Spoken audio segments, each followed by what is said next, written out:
The wind howled outside the small wooden cabin, shaking the thin glass windows.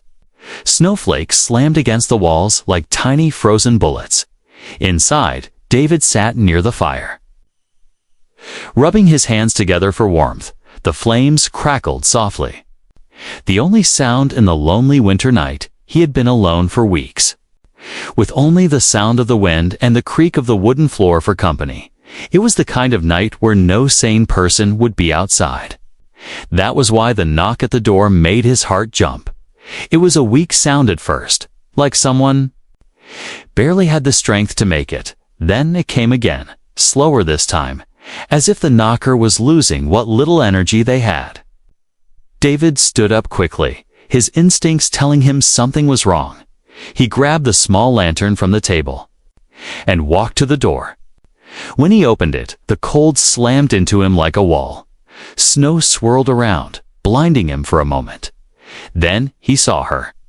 An alien woman stood on his porch, her skin pale and covered in frost. She was dressed in rags, thin strips of cloth that were soaked and frozen stiff. Her legs trembled, and she clutched a small bundle close to her chest. Her eyes met his for just a second, wide with desperation. Then her voice came, weak and broken. "Just one meal. For my child," she whispered. Her knees buckled, and she collapsed into the snow. David's breath caught in his throat. The bundle slipped slightly from her arms, revealing a small face. A child, barely breathing, its lips a dark blue from the cold. Without thinking, David stepped forward and scooped them both into his arms. The woman was shockingly light, like her bones had been hollowed by hunger. The child made a faint sound, a weak whimper that made his chest tighten. He kicked. The door shut behind him and carried them to the fireplace. Laying the woman gently on the floor, he carefully unwrapped the bundle. The child was alien too, with small, delicate features and soft ridges along its cheeks. It shivered violently, eyes half closed. David wrapped the child in a thick blanket and set it near the fire. He could feel his own hands shaking, not from the cold, but from the sight before him. The mother's face was gaunt, her lips cracked, and her skin marked with strange bruises. Her breathing was shallow. Each inhale a struggle. He ran to his small kitchen corner and poured water into a cup. Carefully, he tilted her head and let the cool liquid touch her lips. She swallowed slowly, as if every drop was both relief and pain. The child stirred and made a soft clicking noise. David tore a piece of stale bread and dipped it into a pot, a broth that had been simmering for hours. The smell of herbs filled the air as he held the soaked bread to the child's mouth. It took a bite, chewing slowly at first, then faster, as hunger took over. David fed it small pieces until its tiny hands clutched his wrist, refusing to let go. Something in that touch went straight to his heart. He looked back at the mother, who was trying to push herself up despite her weakness. Her eyes darted to the child, and a faint smile appeared on her face. She tried to speak again, but her voice broke into a cough. He put a hand on her shoulder, telling her to rest. She shook her head weakly.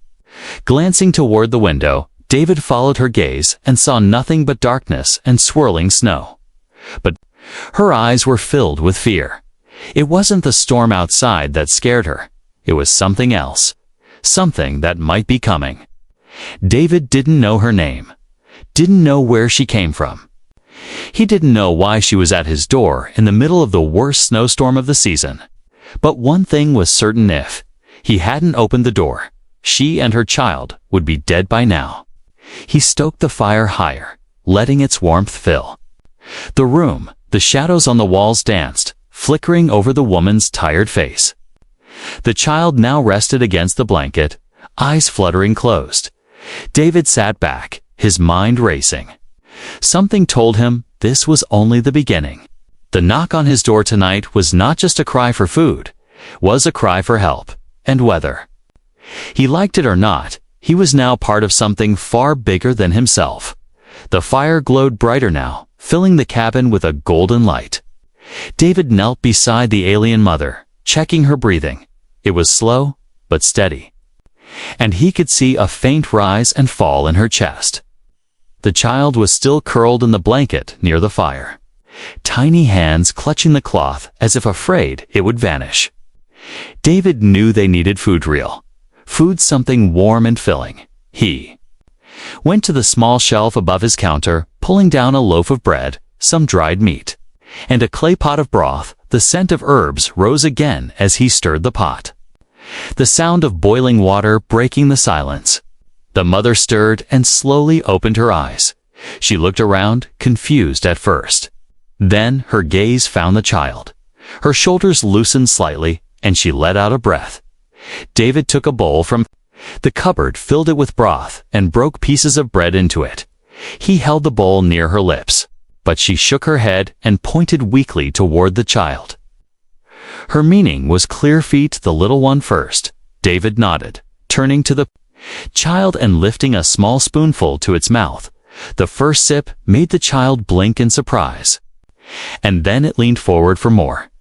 Each swallow seemed to give it a bit more life.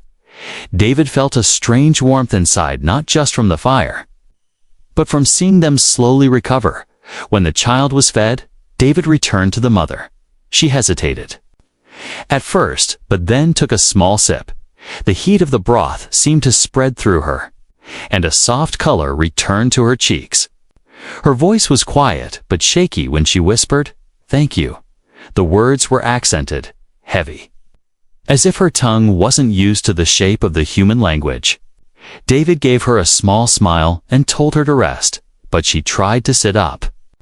Using the wall for support, the blanket slipped from her shoulder, revealing marks on her wrist, dark, deep scars. They weren't the kind you got from accident or work. They were the kind left by shackles.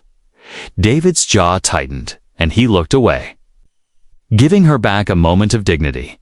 Outside, the wind howled again, but mixed with it came a faint crunch. Footsteps on snow. The mother's head snapped toward the window, her body tensing instantly. David noticed it and moved to look outside. Through the frost-coated glass, he saw shadows moving, figures with heavy coats, boots crunching the snow, and rifles slung over their shoulders. They didn't look like regular soldiers, they looked like hunters. The mother moved quickly, pulling the child closer to her chest.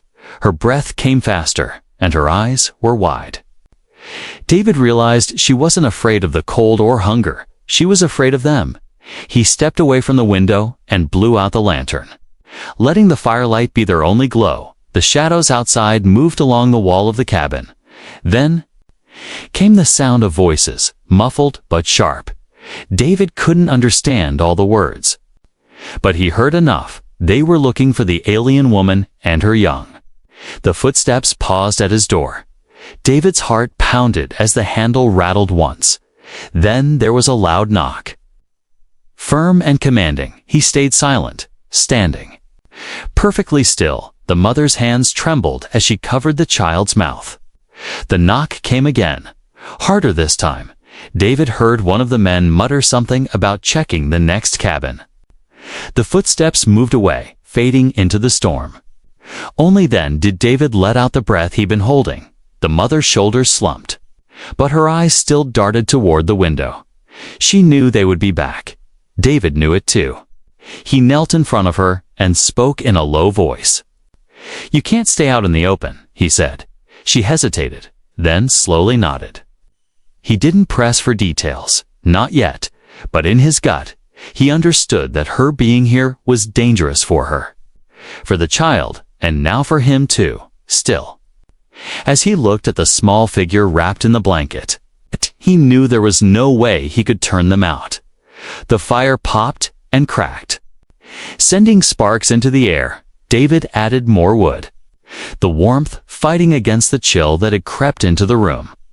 The smell of the broth lingered, mixing with the faint scent of snow on their clothes. It was a fragile moment, safe for now, but only for now. Beyond these walls, danger was already moving closer, and David had just chosen which side he was on. The forest was a shadowed world under the moonlight. Tall trees rose like black pillars against the snow, their bare branches scratching at the sky. David moved ahead, his boots sinking into the thick powder with each step. Sarah followed close. The child pressed against her chest, wrapped in layers of cloth. Their breaths came out in pale clouds, vanishing into the icy air. David had chosen a path that cut away from the main trail. Deeper into the wilderness, it was slower. But it meant fewer chances of running into the hunters. The snow crunched softly beneath them. But every sound felt loud in the stillness. David's ears strained for anything out of place, the snap of a twig, the faint click of metal. The hunters were skilled. They would be moving too. Sarah kept her eyes on the ground, her steps careful.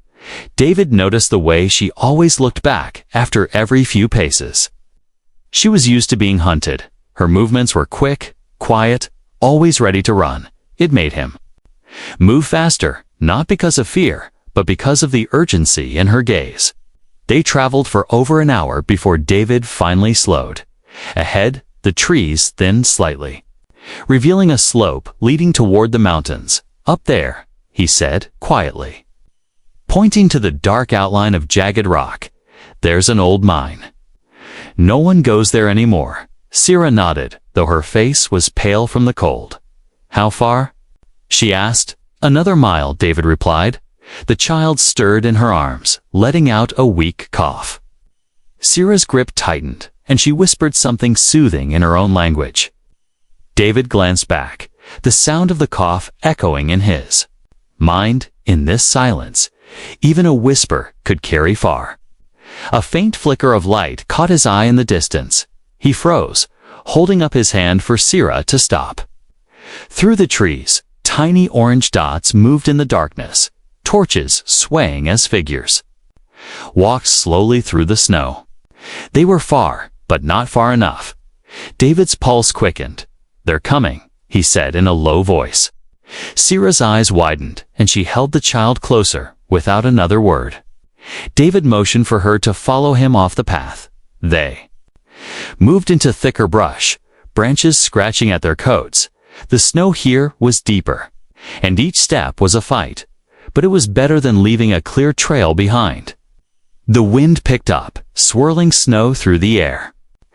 David realized it was starting to fall again, light, but steady. It was both a blessing and a curse. The fresh snow would help cover their tracks, but it also meant colder conditions and slower travel. The temperature was already dropping, and Sarah's breaths were coming quicker. David adjusted his pace, making sure she could keep up. The mine was close now, hidden somewhere ahead in the darkness, but the hunters were still moving, their torchlight flickering between the trees. They weren't rushing, they were searching, like wolves tracking a scent. Finally, David saw the shape of the mine entrance. A jagged mouth in the side of the mountain. It was half collapsed, the old wooden beams leaning inward. Snow had piled up at the edges, making it look almost like part of the mountain itself. He motioned for Sarah to follow as he waded through the snow to the opening. The air inside was colder, but it was dry and dark. Perfect for hiding. Sarah stepped. And clutching the child close, David pulled out the small lantern from his pack, shielding its light with his coat as he lit it. The dim glow revealed rough stone walls and a narrow tunnel leading deeper inside. They moved a few steps in, and David set the lantern down. "This will keep us out of sight," he said quietly. Sarah nodded, her eyes scanning the shadows. She didn't relax, not even a little. David didn't either, from outside. Faint voices drifted through the night, too far to understand the words, but close enough to feel the tension tighten in the air. David blew out the lantern and pressed his back against the wall. He motioned for Sarah to do the same. They waited. In silence, the only sound, the faint breathing of the child. The voices faded after a while, replaced by the crunch of snow as the hunters moved on. David didn't move yet. He knew better than to trust the first moment of quiet. Only when the forest had been still for what felt like an eternity did he finally breathe again. Sierra shifted slightly, adjusting the child in her arms. Her eyes met David's in the darkness, and for a brief moment, he saw something there. Not just fear, but trust. It wasn't much. But in a world where every stranger could be a threat, it meant something. David leaned back against the stone wall, feeling the weight of the rifle in his hands. They had made it here tonight, but he knew this was only the first step. The hunters would not give up, and tomorrow the real challenge would begin. The mine was silent, except for the faint dripping of water somewhere deep inside. The air smelled of old stone and dust, heavy and cold. David sat near the entrance, his back against a rotting wooden beam. Ciro and the child were deeper in, wrapped in blankets hidden in the dark where no stray light could touch them. He had barely slept, keeping his ears sharp for any sign of movement outside. The hunters were too close, and he knew they wouldn't stop after one search. By morning, the snow had stopped falling, leaving the ground outside glittering under pale sunlight. David stepped just outside the mine, squinting into the brightness. The forest below the slope looked quiet, but quiet didn't mean safe. He scanned the tree line, searching for movement. For a few minutes, there was nothing but the cold whisper of cudry, of the wind. Then there it was, a flicker of motion, low between the trees. Men, 3 of them, moving slowly uphill. The rifles on their backs glinted faintly in the light. They weren't rushing, which meant they thought they had time. David's grip tightened on his own rifle. This was the moment he had been preparing for. He stepped back into the mine and whispered to Sierra. "They found the trail," he said. Her eyes widened, but she didn't panic. She pulled the child closer and moved deeper into the shadows. David could hear the crunch of boots in the snow now, each step closer. His breath was slow and steady, but his heart pounded hard in his chest. He checked the rifle, the familiar weight of it steadying his hands. He wasn't a soldier, but he knew how to protect what was his. The first shadow appeared at the mouth of the mine. A man stepped into view. Peering inside, David didn't move, letting the dark hide him. Another man followed, his hand near his weapon. The third stayed just outside, watching the slope behind them. David knew if they got too far in, they would find Sarah and the child. That could not happen. "Step back," David called out suddenly, his voice deep and steady. The men froze, eyes darting to where his voice had come from.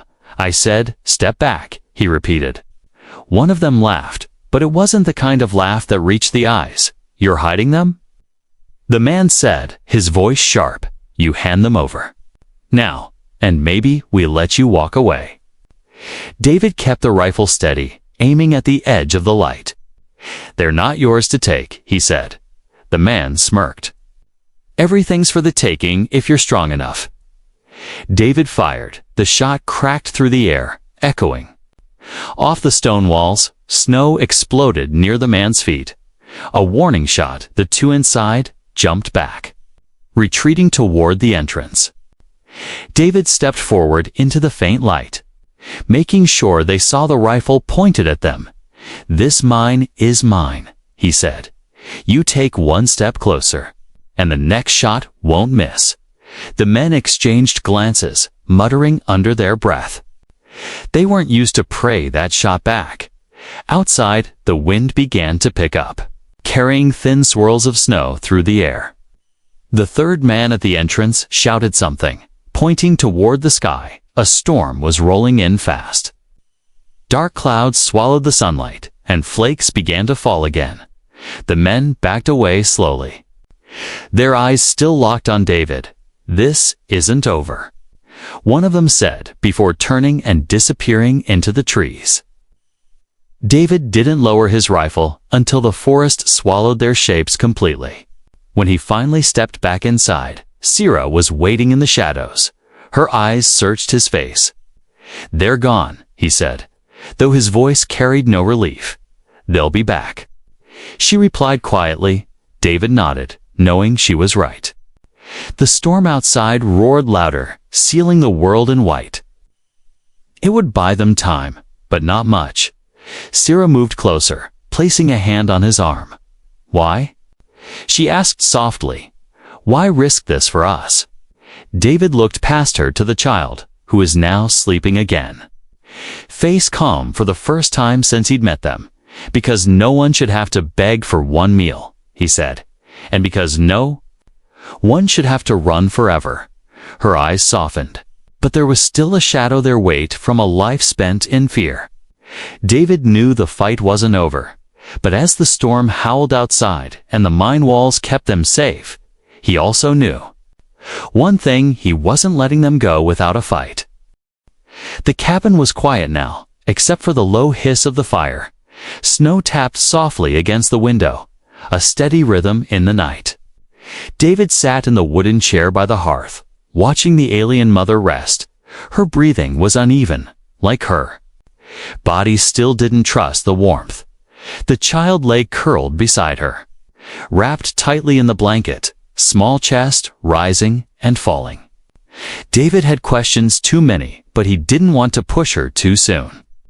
For now, they needed rest, and maybe in the morning answers would come. But in the middle of the night, a faint sound broke the silence. It was a gasp, sharp and quick. Followed by a trembling breath, David looked over and saw the mother's eyes snap open. Her hands clutching at her chest, she was whispering in her own language, words fast and panicked. He moved closer, crouching beside her. "You're safe," he said softly. "No one's here." Her eyes darted around the room, then settled on him. There was fear there, but also something else: hesitation. She sat up slowly, her hands still trembling. Her gaze went to the child, making sure it was still sleeping.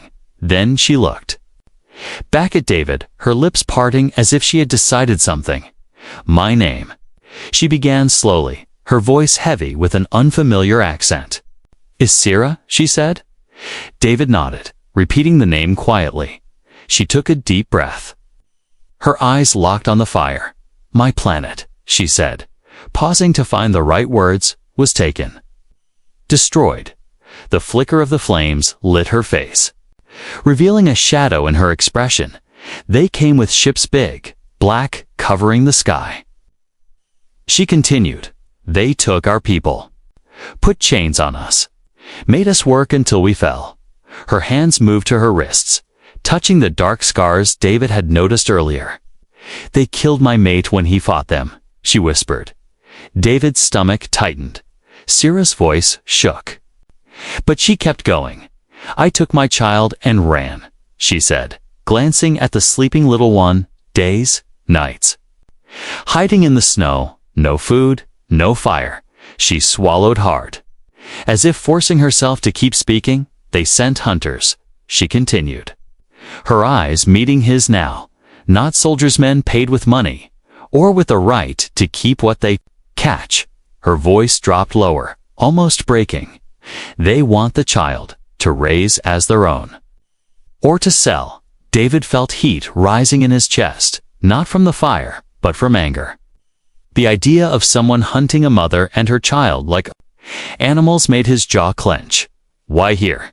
he asked, trying to keep his voice calm. Sarah looked toward the window where the storm raged on. "Your world." "Not yet theirs," she said, "but they come here too." Her words sent a cold shiver through him. He had thought her story was just some distant tragedy on another world. But now, it was here at his doorstep. The danger wasn't just for her, it was for anyone who stood in the way of those hunters. Sarah's shoulders sagged, and her eyes glistened in the firelight. "I thought, if I reach a human home, they might help," she said. Her voice carried both hope and fear. David leaned back, studying her.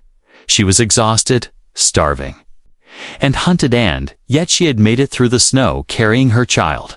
That kind of strength wasn't something you could fake. It was carved into her from pain, from survival, and for some reason, that made him trust her even more. The fire popped, sending a spark into the air. Sierra flinched at the sound, her body tense again. David realized she wasn't just telling him a story, she was still living it. Every sound, every shadow could mean danger. He wanted to tell her she was safe here, but he knew it wasn't fully true. Those hunters outside were still looking. And if they came back in greater numbers, a locked door wouldn't stop them. The child stirred in the blanket, letting out a small sound.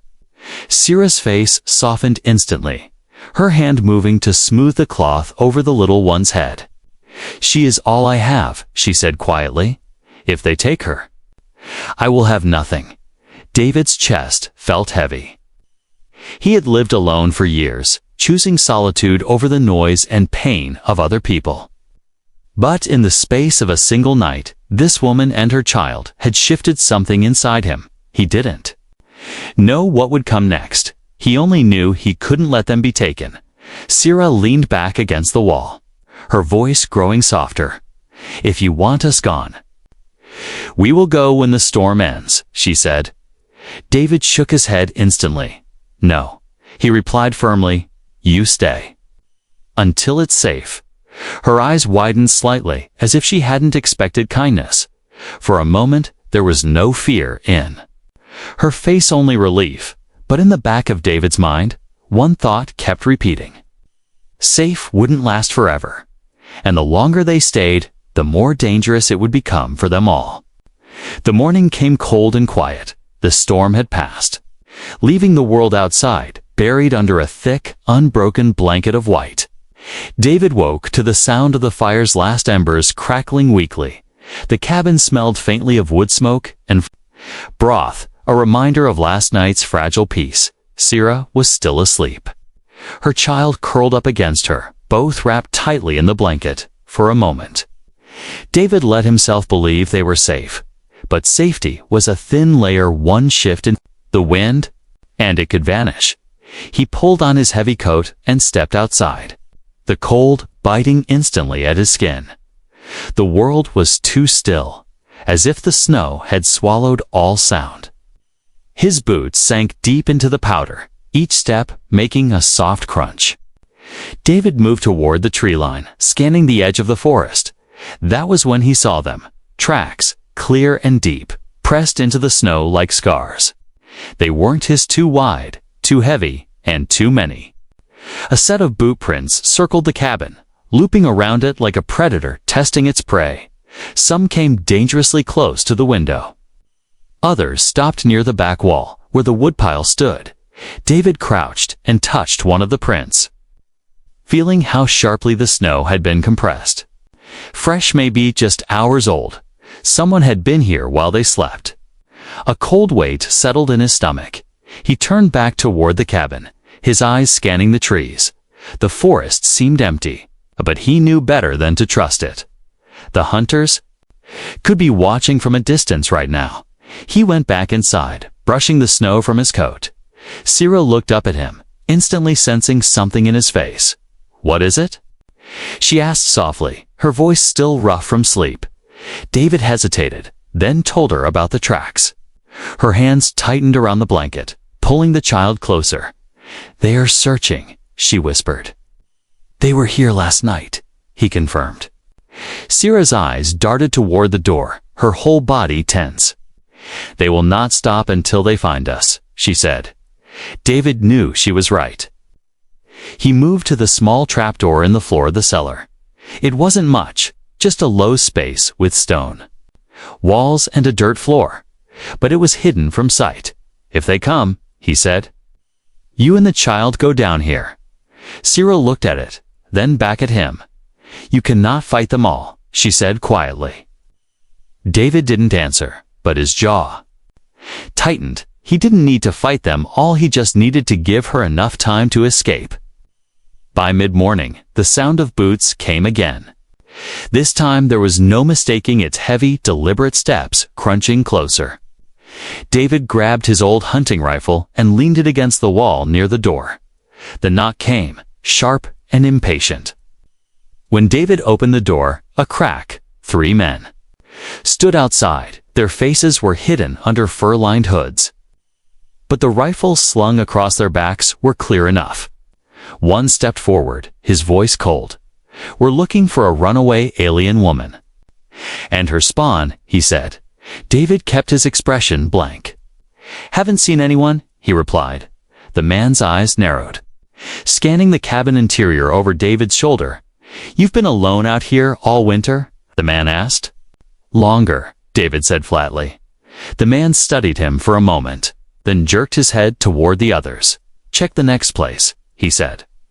They turned away, but not without one last lingering look at the cabin. David closed the door slowly. Sarah emerged from the shadows, her eyes wide. "They will come back," she said, her voice trembling. "I know." David answered. He began pacing, thinking fast, the tracks, the questions, the way they looked. At the cabin it was only a matter of time before they searched inside. When that happened, no amount of lying would save them. He looked at Sarah and the child, their faces pale in the dim light. "They couldn't stay here, not another night. We leave tonight," he said finally. Sarah's eyes widened in surprise. "In the snow?" She asked. "It will cover our tracks," he said, "and I know where we can go." She didn't answer right away, but then she nodded. There was no choice, staying meant capture. David began gathering supplies, moving with quiet urgency. Bread, dried meat, blankets, a small lantern, extra rifle cartridges. The storm had given them one gift: its thick snow would hide their trail if they moved fast enough. But he knew the hunters would keep looking, and if they found those tracks again, they would follow without rest.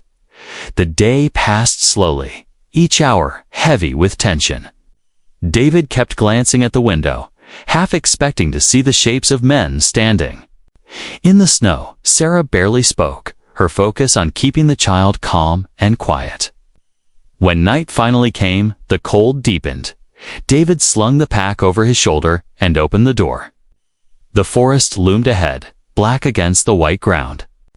Sarah stepped out, holding the child close. The snow crunched softly under their boots. Behind them, the cabin stood silent in the moonlight. It had been a shelter for one night, but now it was a mark on the map of the hunters, and they were already moving beyond its reach. Days passed inside the mine. The storm outside raged for 2 nights. Sealing the world in snow, David kept the fire small, feeding it just enough wood to give warmth without letting too much smoke drift outside. Sarah stayed mostly silent, holding her child close, her eyes always alert. David could see the way she listened for every sound, as if expecting boots on snow at any moment. But the hunters never came. Maybe the storm had driven them back. Maybe they had lost the trail either way. The mine had kept them safe, for now, when the weather finally cleared. The sun rose bright over the white world. The air was crisp and clean, carrying the scent of pine from the distant forest.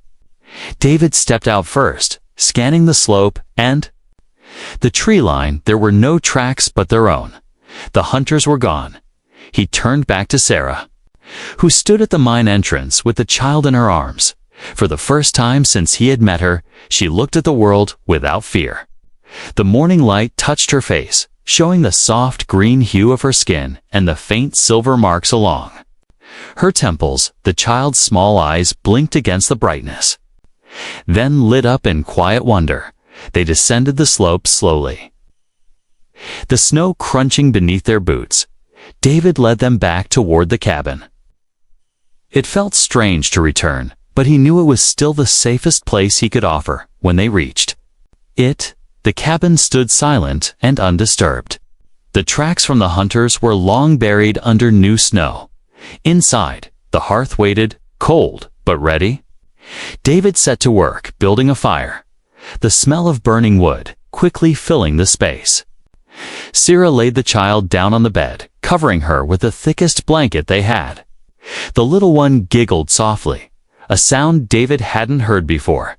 It warmed the cabin more than the fire did. "Oh, Over the next few days, the snow began to melt. Under the sun's touch, patches of green broke through the white, and the air lost some of its sharp bite. David repaired the cabin walls, reinforced the door, and restocked wood for the next cold spell. Sarah helped, her movements strong despite her thin frame. She gathered water from the stream, washed clothes, and even began cooking small meals from what they had left.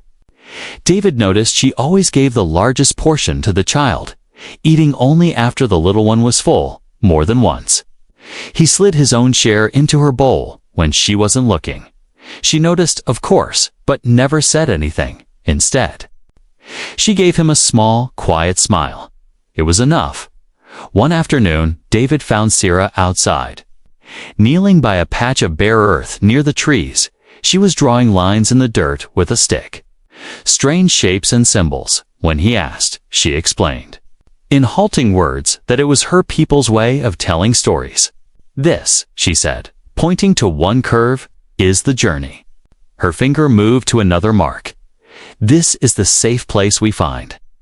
David watched her work in silence, realizing she was already writing this winter into her people's history.